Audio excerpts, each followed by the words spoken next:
Hi everyone, it's Chris and welcome back to another video. Thank you for joining me today. Now I've been meaning to do this video for quite a while actually, inspired by some recent events and some events that took place a long time ago. And I noticed that James Griffiths beat me to it, and it was interesting that I felt that it was for the same reason that I wanted to do this video, and that is share some of my favourite songs from artists that originate from Canada. And I think the inspiration for James's video was similar to mine. That is a shock, really, in the incredible arrogance of Donald Trump wanting Canada to become the 51st state of the US. I just think that's arrogance beyond comprehension. But also, I was privileged recently to visit Normandy in northern France and go to the D-Day beaches. And I went to Juno Beach, the Canadian beach, and was kind of bowled over by the sacrifice and heroism of Canadian soldiers on that particular campaign. And so that, allied with solidarity with my Canadian friends over the arrogance of Donald Trump, has meant that I was going to do this video on my favourite Canadian songs. So what I've got for you today is 30 songs from 30 different artists. So let's get cracking. Ironically, the first one is a great slice of Americana. This is The Band from 1969. I think all this band are actually dead now. This is the band that's backed Bob Dylan for a while, obviously. I think the best song on here, you have to wait to the last song, and that's King Harvest Has Surely Come. It's kind of a little country funky number, a real good slice of Americana, which I'm not a massive fan of, if I'm honest, but I do think that's the standout song on this album. So that's my first one. Second one is from a band who I saw in 1981. They were supported by Diamond Head, new wave of British heavy metal band, who were sensational that night. And I remember watching just 5 or 6 songs of this next band and then walking out and meeting Diamond Head and going to the pub next door to the Southampton Gaumont, where I'd seen Diamond Head, and buying them a pint. And the band that I walked out on was the headline act, and that was April Wine. I do like this song though. I bought this song in '78 when it came out. I heard it on Bristol rock sort of radio, and it's Roller. And it's a good little guitar song, actually. I felt a lot of their stuff was a little bit wimpy, but that I do like. Next up is an album that I bought in about 1980, 81 in a kind of a bargain bin thing for 50p. I've never seen this band shared on YouTube before. Anyway, it's Harlequin, Love Crimes. And the song I'm going to choose is the opening song, which is a really good slice of AOR. It's called Innocence. Good little song. Any Canadian list, you've got to include Bachman Turner Overdrive, the band that has, I think, 3 brothers possibly, and another guy called Turner. And the song in question I'm going to choose from their debut album, because I'm not going to choose You Ain't Seen Nothing Yet, is I think was also possibly a 45 for them, possibly. It's called Blue Collar. Now, if you've not heard it, it isn't your average Bachman Turner Overdrive kind of rocky kind of fare. It's really jazzy. There's some really good jazzy guitar on it. So written by, I can't remember the guy's first name. Is it Fred Turner? Anyway, it's called Blue Collar. It's a really good song. It's about 6 minutes long. If you've not heard it, it's worth hearing it. It's good. Next up is a song that reminds me of primary school. It's a sad song. I think it's a Jacques Brel song translated into English by Rod McEwen, possibly. Anyway, it's Seasons in the Sun by Terry Jacks. Beautiful song, really sad song, but a beautiful song. Love that. And so that's the next one. Next band is a band who've got an absolutely dreadful name, but produced some really good kind of AOR, and that is Loverboy, and this song is Turn Me Loose, which I really like. I think it's got a great riff in it, and it's quite a decent album, their debut, but that for me is the highlight of the debut album, Turn Me Loose by Loverboy. So from awful band names to awful band covers, how about this one, Reckless? What a dreadful cover. Now I remember buying this in 1980, and it was on the back of 81. It was on the back of a review in Sounds, which I actually cut out and stuck on the inner sleeve. Now, there was a guy who used to write for Sounds called Paul Suter, and anything that was Canadian was brilliant as far as he's concerned. And this album got 5 stars, and I went out and bought it based on that review. And whilst it's okay, it's very much of its time. I'm not a huge fan of female-fronted rock bands. And the singer, what's her name? Jan Melanson, is okay, and there's one or two really good songs. It sounds quite dated now. I did really like it at the time, but Yesterday's News is a really good melodic rock song. Yesterday's News by Reckless. It's on Spotify. Next up is a band who I know nothing about. They look a bit hair metally. Honeymoon Suite. So this is a 12-inch single, and it's not the A side, which is Other Side of Midnight, which I would say is a standout. It's the B side, Feel It Again.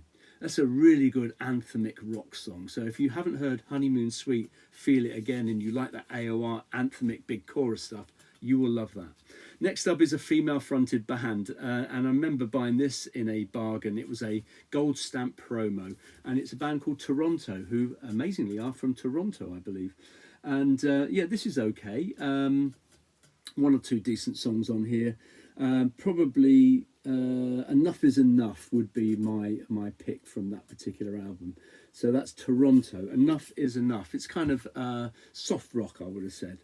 Another band with an awful name, and again, I've never seen this band being shown in the vinyl community and on YouTube videos before, and the band is called Rabbit. What a dreadful name.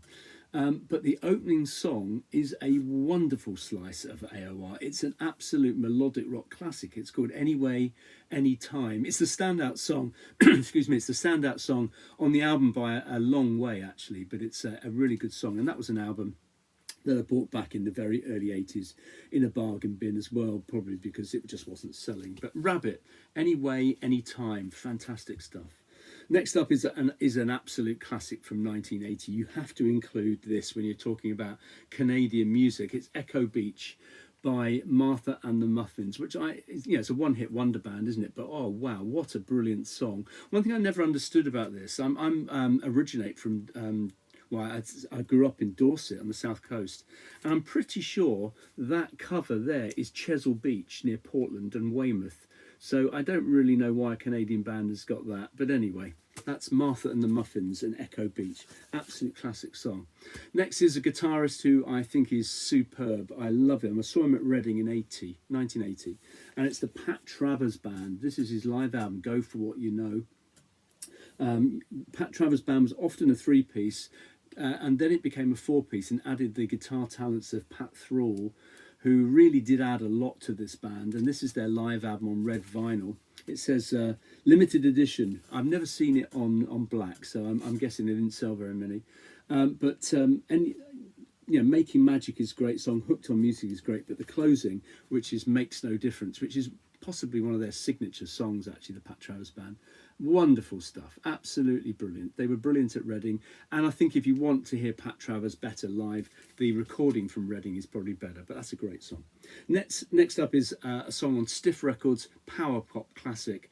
Brilliant, I love this. Pointed Sticks, Out of Luck. What a fantastic song that is. It's a real good power pop song. If you've not heard it, you must stream it. It's brilliant. Pointed Sticks and Out of Luck. Next up, so, Canada was pretty big on three-piece bands, and Triumph added to that. So this is Rock and Roll Machine, which is their second album. They did, I can't remember, I think the first one was called Triumph, then Rock and Roll Machine. Then they brought out another album that's called Rock and Roll Machine, which is, I think, a compilation of this album and the one that came before it. But there's a song on here which I think is great. It's three parts to it. It's called The City. It's got a kind of a bolero part in it and a hard rock part in it and an acoustic part in it. Rick Emmett, the guitarist, is a really talented guitar player and a decent vocalist too, actually. So that's The City by Triumph. Next up, you've got to include this fella, haven't you? Now, this is, I think, an awful album, actually. But it's salvaged by possibly my favourite song by Neil Young, and that's Like a Hurricane. And the guitar work on that, I mean, just tune your guitar, Neil, but that's probably its beauty, really. But Like a Hurricane by Neil Young from American Stars and Bars. Next up, a little bit of melodic rock with Aldo Nova. This is his album from 91. His debut was good, actually, as well, and then he went off the boil a little bit, but came back to form with this album. This is produced by John Bon Jovi, and I think John Bon Jovi sings on this as well, I think, or contributes in some way. Certainly songwriting he does, as well as production.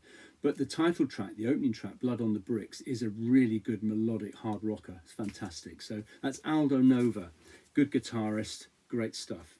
Next up, what about Men Without Hats? And this is The Safety Dance, which is probably their biggest hit, I would say. Good little song, that. Great little pop song. Next up, Colin James, his debut from '88.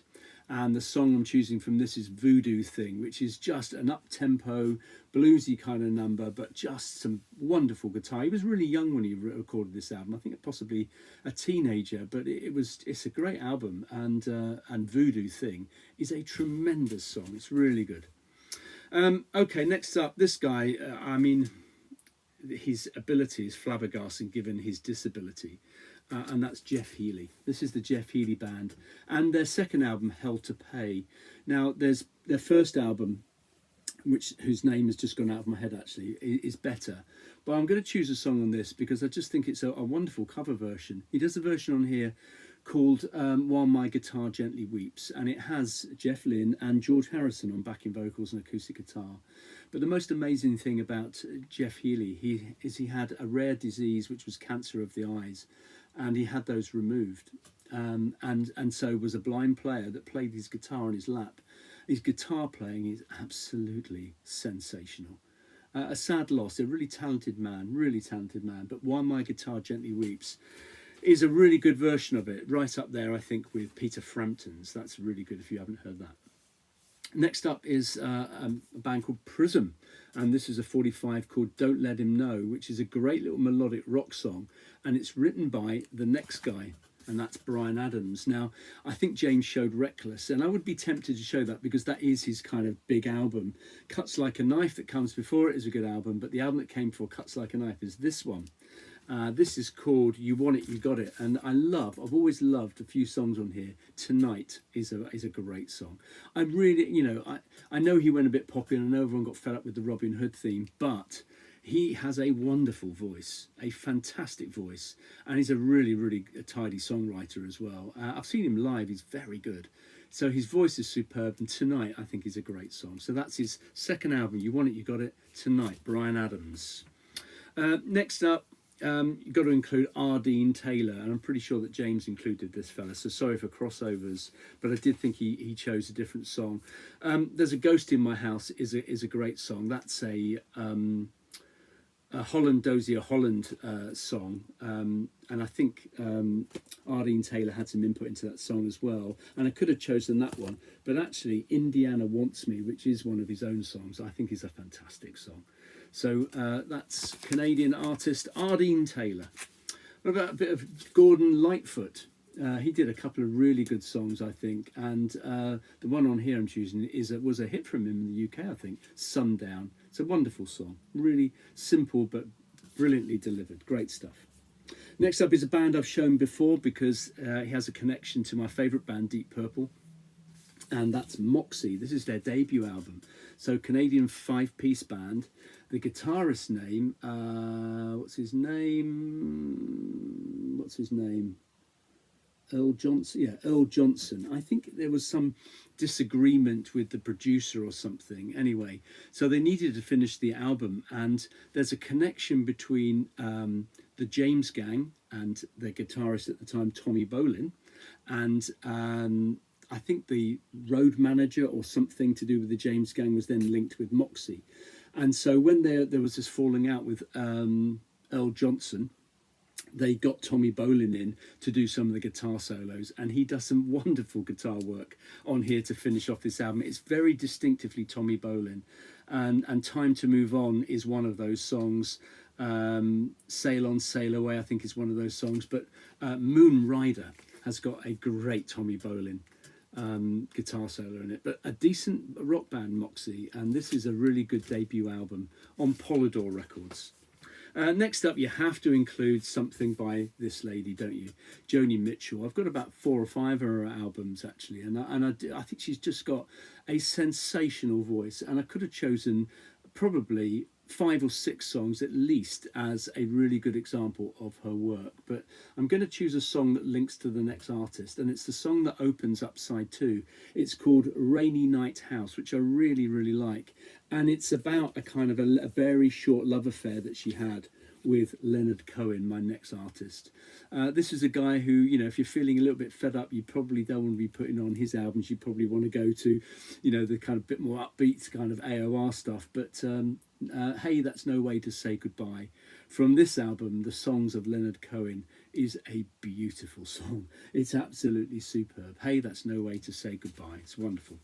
Next up is one of the most underrated guitarists of all time, without any doubt. It's Frank Marino. I've showed Frank Marino stuff quite a lot. I've done a video on him. I show his albums quite frequently, and I quite often reference his single live album. This is double live, and the song I'm going to choose on here is an extended guitar workout. It's called Poppy.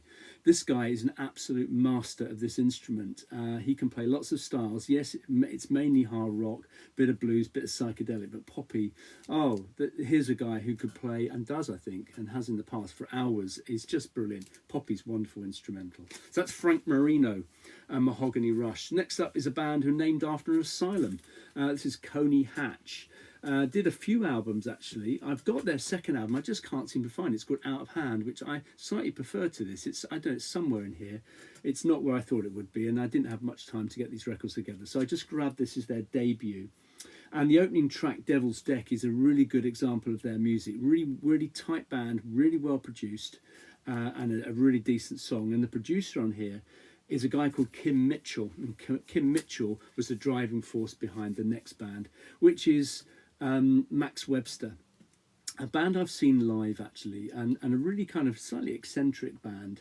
I've got about 3 or 4 albums by Max Webster, and they've done some great stuff. There's 2 songs on here that I think are really good: Night Flights and Let Go the Line, which is a bit of a kind of melodic rock song, really, and possibly not indicative of the kind of music they produce. It's quite quirky, well produced, instrumentally very good, talented musicians. Yeah, Max Webster, from A Million Vacations, Night Flights, or Let Go the Line, which was a 45 here in the UK. Let Go the Line. Max Webster toured in the very early 80s when I saw them with, I think, the best ever Canadian band, and of course that's Rush. Now, I really like 70s Rush much more than 80s. My love for Rush really goes up to probably Moving Pictures, and this is the album where I kind of got off the Rush bus when I bought this. However, the opening song on here is one of my favourite Rush songs. It's just brilliant, and that's Subdivisions. It's a fantastic song, and I remember when I heard that, when I played this album, when I got it home and played it, I thought, God, this is going to be good. And it's kind of, for me anyway, it's downhill from there. But yeah, I'm beginning to like it a bit more now than I did back in 1982 or 1 or 82, I think this album is.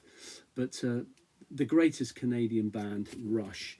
And just as the last one, Rush and Max Webster are obviously good friends.